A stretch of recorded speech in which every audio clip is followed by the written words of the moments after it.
Hey everybody, it's Elgin from the Elgin and Pilar Walker team. I want to discuss with you a couple of things about purchasing short sales and where short sales appear to be going. In 2010 to 2011, we're going to probably still see a considerable amount of properties that you'll quote-unquote see pre-foreclosures or short sales or short pays on. You're going to find some horror stories with some of these things. What I want to discuss with you are a couple of strategies to determine whether or not purchasing a short sale is for you, because they can be excellent opportunities. You just have to know if it fits you and suits what you're looking to do. Number one, I would tell you with a short sale is, what is your reason for purchasing and what is your time frame? What I mean by that is, say you just sold your home, or you're trying to take advantage right now of this first-time home buyer's credit, something like that, where you need to close escrow, they say a 30-day period. A short sale is probably not for you. Reason being is that in most short sales, the banks are not even looking at packages because they've got so many until after an offer has been submitted. See, what you need to understand in the short sale is it's not just you qualifying for the property, it's the seller qualifying to have the ability to do a short sale. One question that I was asked if I were a buyer, and I want my real estate agent to ask, or if I were dealing with a listing agent, is, how many loans are there against the property? In my experience, if there are 2 or more loans, not necessarily as good of an opportunity to perhaps get the short pay accomplished. Why is that?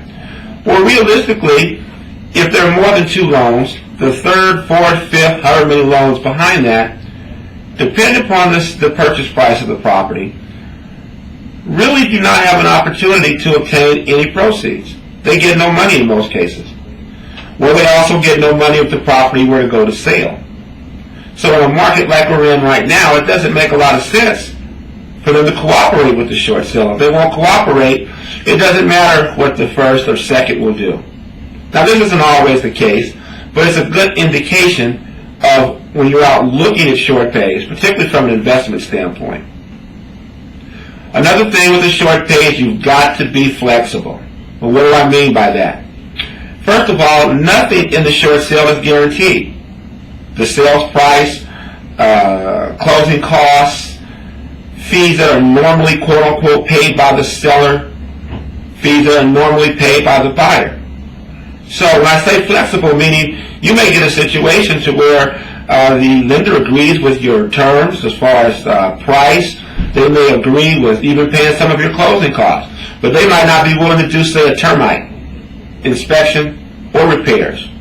Or they might not be willing to put in smoke detectors or buy a home warranty or things of that nature. You're going to have to determine at that point if it's a good enough deal for you to where you want to proceed. These are things that you should consider even before putting your offer in on a short sale. Last for this discussion, but not least, is please have some patience. Each lender is different. Each real estate person helping assist in these matters has a different style or strategy. So you may get caught up in situations to whereas it just takes a little bit longer than your normal escrow. I will tell you this though, this particular point.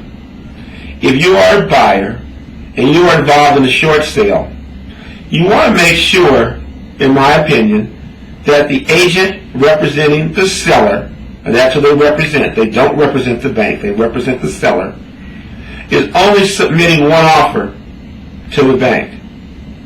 I mean, common sense, let's face it. If you have someone that has a difficult time making a decision with one offer, why would you send them 10, 15, 20, 30 offers? Do you think that process is going to be faster? Of course not. Is that advantageous for you as a buyer? Of course not.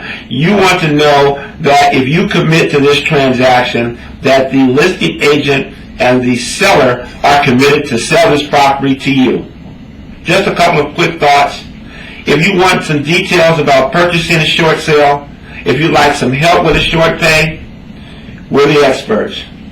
Give us a call. Thank you, and have a fantastic day.